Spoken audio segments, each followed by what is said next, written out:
In front of me is OPPO Reno 8 Pro, and today I would like to show you how you can block app notifications. Begin by opening Settings and scrolling down to access Notification and Status bar.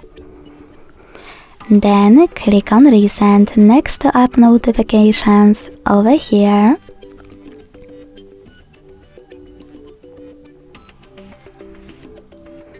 And select one of those filters, in my case sort by frequency of app notifications. Then using blue sweaters next to your apps, block all notifications from them.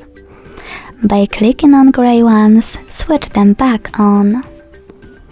If you want to, you can also tap on any app available on the left and then manage all notifications from here.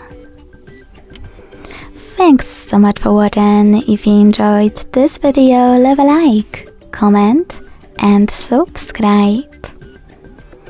Bye!